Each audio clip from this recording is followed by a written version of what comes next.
Vous cherchez un emploi depuis un moment et vous vous demandez pourquoi vous n'avez toujours pas décroché d'entretien. Restez bien jusqu'à la fin car aujourd'hui je vais vous dévoiler les 5 étapes incontournables recommandées par les recruteurs pour trouver un emploi. Et la 3e étape va complètement changer votre approche. Avant de démarrer, je vous rappelle que vous pouvez retrouver notre article complet sur ce sujet dont le lien est en description de la vidéo. Alors n'hésitez pas à y jeter un œil pour retrouver tous mes tips. Tout d'abord, commençons par l'étape numéro 1. Activez votre réseau. Beaucoup de candidats oublient que leur réseau est leur ressource la plus précieuse. Saviez-vous que près de 50% des recruteurs embauchent via leur réseau? Je vais vous expliquer comment exploiter ce marché caché de l'emploi. Mais avant cela, parlons d'une erreur commune que beaucoup font. Énormément de candidats oublient de réseauter. Ou alors, ils sont actifs uniquement sur LinkedIn. N'oubliez pas que le réseautage, ce n'est pas seulement LinkedIn. Il s'agit aussi de participer à des événements, de rencontrer des professionnels et de tisser des liens. Et en parlant de candidature, voyons pourquoi postuler à tout n'est pas la meilleure idée. Lorsque vous cherchez un emploi, il peut être tentant de postuler à toutes les offres. Mais je vais vous montrer pourquoi cette stratégie n'est pas efficace. Il y a un filtre clé que vous devriez toujours utiliser en scannant les offres d'emploi. Je vais vous révéler ce filtre dans un instant. C'est l'étape numéro 2. Ciblez uniquement certains types d'entreprises et les offres d'emploi qui vous correspondent. Il faut être stratégique et cibler les bonnes plateformes comme l'APEC pour les cadres. En utilisant des plateformes d'emploi spécialisées, vous optimisez votre temps et vos efforts pour trouver l'offre d'emploi qui vous correspond. Si vous postulez dans la restauration par exemple, n'hésitez pas à rechercher des offres sur l'hôtellerie-restauration.fr. Mais une fois l'offre d'emploi idéale trouvée, comment vous démarquer parmi tous les candidats? C'est là qu'intervient l'étape suivante.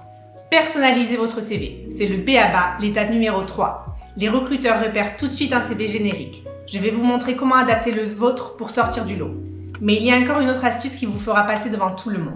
En personnalisant votre CV et en mettant en avant vos compétences pertinentes, vous augmenterez significativement vos chances de capter l'attention des recruteurs. Mais la plupart des candidats négligent une technique puissante pour accéder à un marché caché de l'emploi. Vous avez trouvé? Je parle bien sûr des candidatures spontanées. Il existe un marché caché d'offres d'emploi qui ne sont jamais publiées. En fait, 70% des offres sont pourvues avant même d'être annoncées. Vous voulez savoir comment accéder à ces opportunités? Restez bien avec moi, car vous allez pouvoir utiliser cette technique immédiatement. Il s'agit de cibler vos entreprises de rêve, même si elles ne publient pas d'annonce. C'est l'étape numéro 4 pour trouver un emploi facilement. En envoyant des candidatures spontanées, vous accédez au marché caché.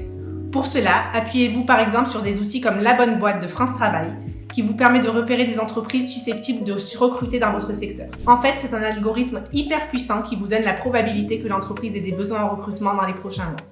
Alors n'hésitez pas à utiliser cet outil et si vous avez besoin de conseils à ce sujet, vous pouvez aussi regarder notre vidéo dédiée à la candidature spontanée. Vous vous demandez peut-être quelle est la dernière étape. C'est une étape qui peut faire clairement la différence. Je vous explique cela tout de suite. La plupart des candidats envoient leur CV et attendent.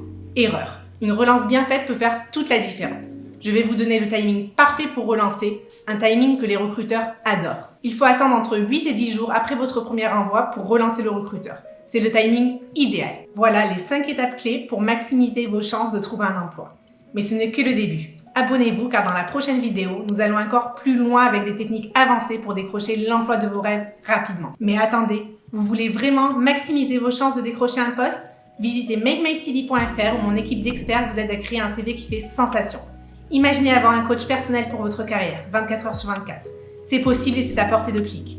Ne laissez pas cette opportunité vous échapper, le lien est dans la description. N'oubliez pas, votre prochain emploi de rêve n'est qu'un CV parfait de distance. Alors qu'attendez-vous pour commencer? Votre future carrière vous attend. Bonne chance pour vos candidatures et à bientôt.